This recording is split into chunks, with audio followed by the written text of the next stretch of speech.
Welcome back to the Speaking and Communicating podcast. I am your host, Roberta Ndlela. If you are looking to improve your communication skills, this is the podcast you should be tuning into. Communication skills are crucial for your career growth and leadership development. By the end of this episode, please log on to Apple and Spotify, leave us a rating and a review and what you'd like for us to discuss on this show. Now let's get communicating branding style with the CEO and founder of RichBrands, Rich Kozak, who's here to talk to us about impact-driven branding. And before I go any further, please help me welcome him to the show. Hi, Rich. Hi, it is great to be here. Thanks for having me.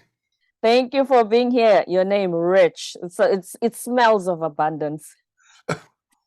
Well, what we've learned in the last few years is that using this process to reach into people's hearts and find out what the impacts they clearly see making are, defining the brand they must become to make those impacts, literally races them to the impacts and races them sooner to the abundance, and then gives them a platform to step into purpose. So that's why we do what we do. And we're here for millions of entrepreneurs and professionals, some of whom are new, but many of whom are deeply experienced, but they know there's more. They want to get to higher levels of impacts on the way what they do impacts people's lives or in industry or the world they touch, but they're struggling with this concept of branding. They don't trust it. They don't know what it is. They quote, know they need it, don't they? But they want to get it right. And they don't know what that means. They don't even know there is a get it right. And it's just a process. And I've been teaching it for 46 years. So we're here to talk about communication because frankly, here's the main point, the clarity with which your brand speaks. And that's all kinds of speaks. That's verbal, that's written, that's the way people feed you testimonials. It's what they see on first impression. The clarity with which your brand speaks shapes its impact. And clarity is the missing piece. And how do I become clear, and how do I create a clear message and know that, okay, the market will understand it and it's clear enough for them? Because remember, you said I need to see it from their perspective, not mine. You're a very wise woman. Let's put that in a straight talk message. A brand, your brand, if you're listening to this, your brand, and I'm talking to any individual who's listening to this, your brand, whether it's a company or you personally, your brand is a perception. But it's not your perception. You can talk about your brand my brand is, but it's not what you think. It's what they think. And branding is all the communication, and it better be consistent. It's that consistent communicate that you get to do to create a consistent perception that moves your brand strategically forward toward where you want to take it. So it's all about communication. And your question was, how do you create a clear message? Well, there are two kinds of clarity that make a brand come alive and turn it into a magnet. There's an internal clarity where the question is, whom do we clearly see impacting that we really want to impact? Right. When that gets written down and the levels of impacts you clearly see on a person or an industry or whatever you're doing are written down and the brand is defined to make those impacts, everything lines up. The other clarity is external clarity, and it's the clarity of the picture that your brand, paints for what it sees for the individual or your target audience, whatever you want to call, when they let the brand in. What we see for you, the picture that follows, the clarity of that picture turns you into a magnet. So there are other little rules along the way, because we've been doing this for 46 years now, and I teach it. One of those process steps is saying, well, what are for these individuals or groups of people that I clearly see impacting and want to impact, What are they thinking in their own language, in their own voice? What are they saying to themselves fairly frequently that has to do with what we do? So, for example, if I'm people that are deeply experienced, say they've been doing something for 30 years, but now they're going to change direction a little bit and they want to take their impacts to a higher level. And they're thinking, I don't really know how to take, I don't know how to position my brand well to get paid what I'm worth. Mm. I don't believe we're attracting the right people to our website. I don't really, I'm so frustrated that I don't want to get this wrong. Those thoughts are in my target audience's head. They literally think, I don't have time to do this wrong. I got to get this right. I have no idea how to do this. Can I ask you something? If Using, I don't do it right the first time, sorry to interrupt you, Rich. no, it's okay. If I'm not clear enough the first time, and the perception that I was intending is that's not the impact, is it possible to rebrand and learn from my mistakes? You see it all the time. There are some exaggerated examples, and I don't like to talk about big company examples. Okay. Because they're irrelevant to my target audience. That, nobody ever heard of them, so it doesn't relate to them. What Microsoft does or Coca-Cola does or, whatever. But there are two things happen when you communicate and you don't get clarity. You create there are 6 bad consequences. I'll take it that seriously. So if we're talking about communication, 6, I'm going to name them. 6 bad consequences if or when you don't clearly define and language your brand, and clearly define and language its messages so that everything is congruent with you and with the heart of the brand and with the impacts you want to make. If you don't clearly define and language a brand before you open the brand's mouth, 6 bad consequences. Ready? Yes. You create confusion. I'm not really sure what it is. Misinformation. I've been married for 46 years as well. And even in a marriage, it's a beautiful marriage, we get these moments where, well, I thought you said, really? Really? Okay. That happens all the time. You said, it happens with brands too. So I thought you said, well, wait a minute, you do this. I thought you did that. Okay. You do not get number 3. So we had confusion, misinformation, and we'll just call it no credit. You don't get credit for what makes you outstanding. Getting credit for what makes you outstanding is part of positioning. Crafting X categories of expertise in language that only your brand uses sets you apart. And if you don't do that, you don't get credit for what makes you outstanding. Bummer, okay? You spend a lot of time on marketing and money, and it's gone. You waste money and time on marketing. 5, competitors who do have their act together and have consistency in the way they show up get ahead of you. And 6 is time. That's the great leveler. We all have the same amount of time. So if you waste a year with some campaign that you thought was a brand and you're like, oh man, yeah, I think we need to rebrand. What was the value of that year? Okay, so it's like, say, confusion, misinformation, no credit, waste a ton of time on marketing. Competitors get ahead of you if they've got their act together because they've defined themselves well, and you lose time, and maybe you run out of energy, or maybe your time's up, but maybe you just lose your. Think of the travesty. There are millions of entrepreneurs and professionals, many of whom are deeply experienced. They're heart-centered. They care about others. They want to make an impact, and they know through their work, through their gift, through their calling, they can make an impact on others' lives. And they're not doing it. They're not connecting. There's no connection because they're not doing the branding right. They haven't defined and languaged the brand so that the messages are all congruent with the impacts they want to make. But imagine, that was negative. Imagine if they are, when everything a brand says and does, when it shows up in any way, Mm. is congruent with the impacts they want to make, they race to the impacts. They get to the abundance faster.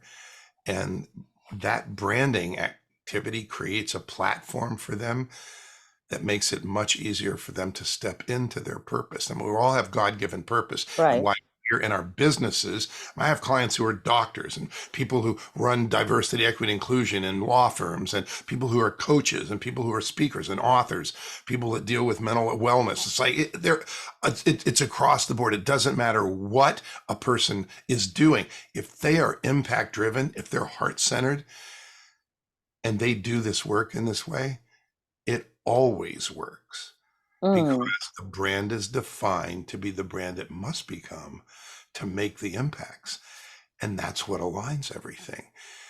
Is Community. that why, sorry to No, interrupt you, Rich, is that why you say it's you help people find the authenticity? we Because say, we usually don't associate branding and advertising. We always think it's this mask. It's like this oh mask you yeah, put on here, to put on say this this is superhero me. costume, right? Yes. So we Yeah. don't usually associate it with authenticity. How Oh, did you get to that? thank you for bringing that up. We say just simply that doing branding right, that using the steps accesses your own authenticity. So imagine instead of you have to be this brand that somebody thought up for you and slapped on you from the outside, the brand gets developed from inside of you, and it's the most comfortable pair of shoes you've ever worn. Every client is like that. It accesses your own authenticity. If you're a coach that helps take people onto a path that is clear for them and helps them take off and soar, and the name of your brand is uh, Your Time to Soar, elevating you to new heights, that's a brand we create. If you've written 20 books and you pitched for the New York Yankees and you ran a radio show for 40 and you're 82 and you don't know where to go from here, but you're not done. You just played 3 sets of tennis this morning, and and we've created a brand that stands for generational wisdom, because every one of the books you wrote was to bring attention to something that was really important in life. And now you have a brand that stands for for generational wisdom, a wise word, activating your best life. Mm. That's a person that we just launched, a woman who lost her husband, lost her business partner, was floating and not knowing who she was and so forth, and literally got through that, and now has a brand called Wellness Playroom for the best version of you. And she helps people late in their careers who are like, if they lose their career, like they are their job. Yes. And if that job goes like that, who am I? Takes that person and helps shape them, and talks about your next career being a life of unlimited wellness. It's like, Mm. does that language, make send chills down your spine? Yes, that's the point. It's language that transfers energy and is unique to the individual. It came out of them listening to the impacts they clearly see making and the types of people they know they'll impact, and writing these things down. It gives a foundation of clarity to the brand that is purely you. That's accessing your own authenticity. And then the language, the messaging hierarchy, the positioning statements are derived from that foundation of clarity. And two things happen. When a brand speaks with clarity, shows up, look, it's all aligned. When Yes. everything you say is congruent with who you are and it's all aligned to those impacts, it feels like a magnet. People sense the clarity that's there because of the consistency of the language and the messaging. And that makes a brand come alive in a way that others don't. Fall flat. I mean, we all, go to a networking thing and somebody says, hey, you say, hey, what do you do? And they say it and you go, oh, that's nice. Mm. That's nice. That falls flat, right? But if they say, well, I am the founder of Wellness Playroom for the best version of you, and people go, oh, I got to go, but can I have your card? I mean, Yes. It's a because of the words. You know how some of us, including myself, we were not poetic and good with words and alliterations and all the tongue twisters, because it feels like sometimes when people put together these programs on the impact they want to make, there's a, like you said, language. There's a certain way of using words that sticks with people, or you just sound generic, like, just the words you use on a daily basis. Is Mhm. How do you craft that language, like you said, wellness playroom, things like that? um, I'm going to give you what sounds like a non-answer, but it's not. It's a simple answer. It's a process. Mm, There are 7 steps. And so branding the right way, like real branding, when branding is done this way, it can be done this way my largest client was a $14 billion company. mm, And my smallest client has been a teenager focusing on what their life, what their life career, their career path would be. And, and it's when you do the steps, and when one is done, then when they're done, they're done. mm, It's just steps. It's a process. And that process allows and inspires the choice of words, but they're words that are congruent. right. One of the steps says, okay, you wrote down step 4 is called characteristics. And you wrote down in step 2 those types of people, maybe a few of them, that you'll impact and you really want to impact, and the levels of impacts that you clearly see. And let me be specific so it doesn't sound Yes. cryptic. Levels of impacts are like this. If you said to me, Rich, when you do this branding, what are the levels of impacts on an experienced entrepreneur, female, 40 to 60? She's done something for 20 years and she's ready to take it to another level, but she doesn't know branding. What's the first impact? First impact might be mental. She reframes how she sees what branding means. She reframes how she sees herself in the world and the impact that she can make. She learns a new mindset. She takes on new skill sets. She practices the skill sets and gets new results. The results get bigger. She shares the results with others. It's like the impacts get higher and higher, and it could end up that she ends up sharing what happened with her with other people and giving back. Or she's very, very abundant and shares the abundance, and she spends 3 months a year in Africa digging wells for people that need clean water. I mean, it's like the levels of impacts just go higher and higher. So you're in step 4 and it says, hey, let's take a look at step 2. To make those impacts Mm, on that person, what characteristic must the brand become and get credit for to make those impacts? And you say, whoa, and you look at the one impact and you go, whoa, to make that impact, you would have to be patiently teaching, or you'd have to be technology centric, or you'd have to be empathetic, or you'd have to be projecting, these results come with you, or modeling, do it this way, or deeply, or, what I mean? It's like you mm, pick characteristics. The individual whose brand it is gets to choose the words. They might say, well, you said validatable, but I don't like validatable. I would say validating. You would really? Yeah, I like that. So you like yes. validating? Yeah. So you want to use that word? Yeah. Okay. So we use their word and then ask, okay, in what ways? Well, we validate the person, their capabilities are possible. We validate the program we put them on, and we validate the results of the program. So there are 3 ways that you must be validating. Yeah. When you write those characteristics that you must become and get credit for to make those impacts, if you would read a step 4 of anyone, any brand we've ever worked with, it's just words on paper. Mm, It's complete sentences explaining in what ways the brand must be those characteristics. And there might be 30 of them, 20 of them. I could throw mine up. It's on a desire brand triangle, step 3, with a characteristics show on it. And we prioritize the top 10 characteristics on first impression, so that when a photo shoot gets taken, we bake in hand gestures and facial expressions to get credit for those characteristics. right. with deeply listening or understanding or heart characteristics, which transfer first. It's like, it's just a process. And this might sound, well, I don't know, it's a lot of work. Hey, life's a lot of work. Everything takes work. Life's a lot of work. Get over it. This is the right way. If it's kind of like, there's no book for parenting. Oh, there's no book for branding. Wrong. There's a steps. I've taught it to some of the biggest companies in the world, and they're like, oh, branding was airy fairy bullshit. Sorry. I'm sorry.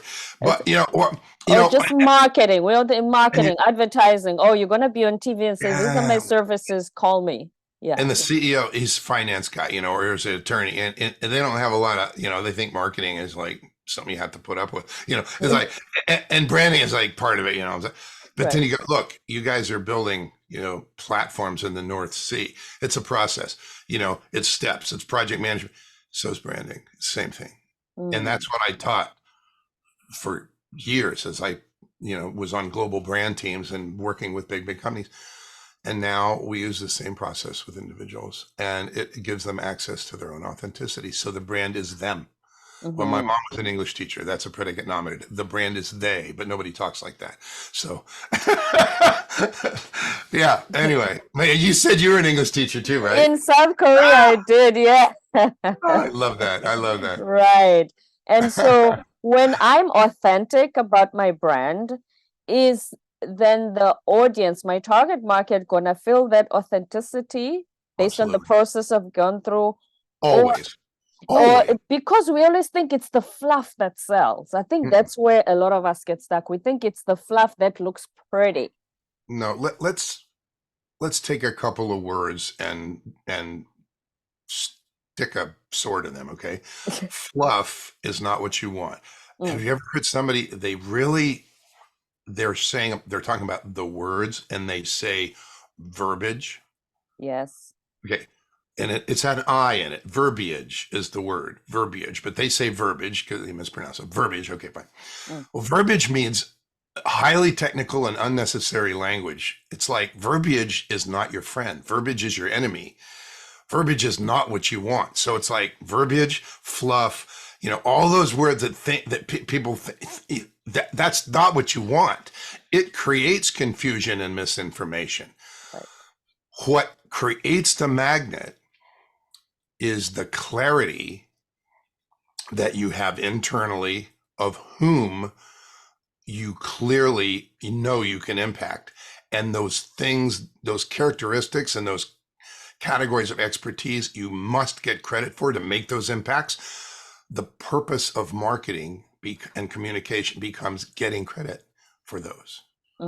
So when things are written, titles and I'll give you a very specific example from step 6. Step 5 is categories of expertise. So if we say a woman, the woman speaking at the Rapid Growth Business Conference next year is an expert at, and I have to go into her zone because I got to see the words here, hold on, is an expert at simplifying the critical tech and accounting decisions for your business to reach millions.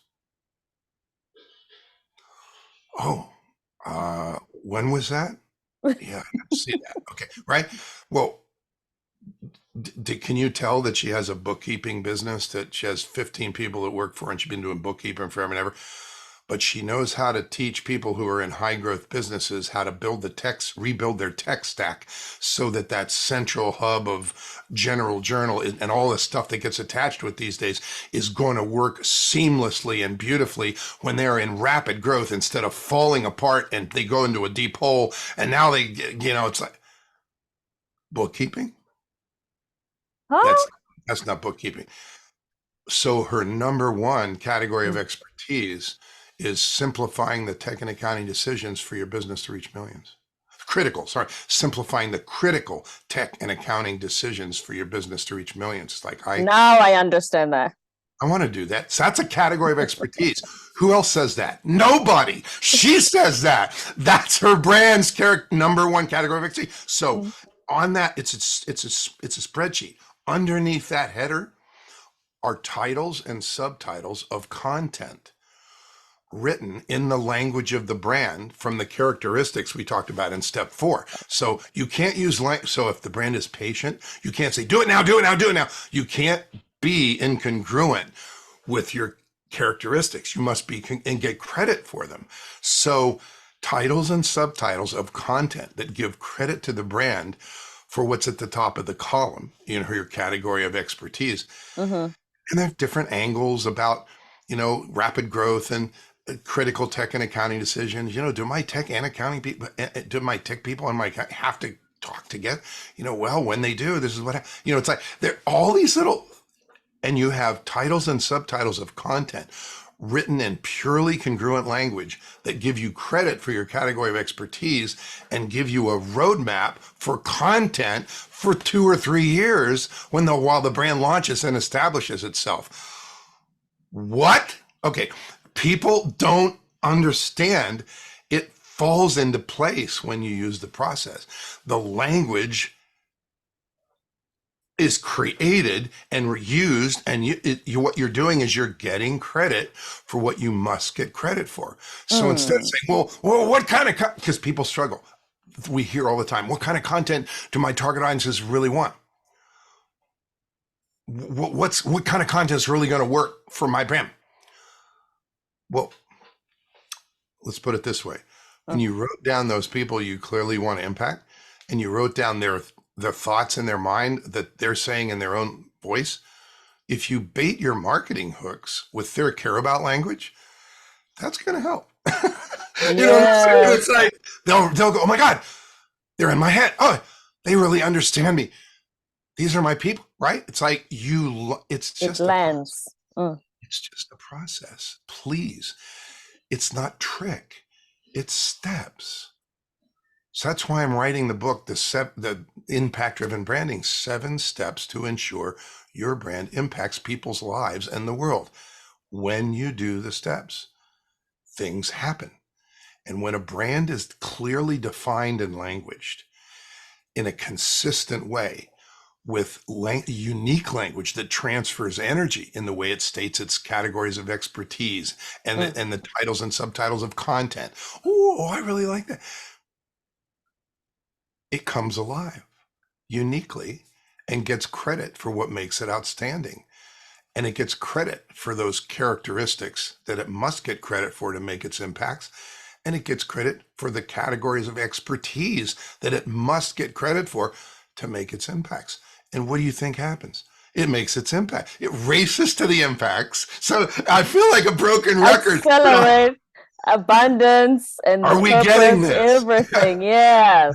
And so if you're listening to this and there's more, there's a higher level for what you do, because you feel it's a calling, maybe it's a business. It is a business, but you can make higher level impacts, maybe new target audiences, new geography, new media.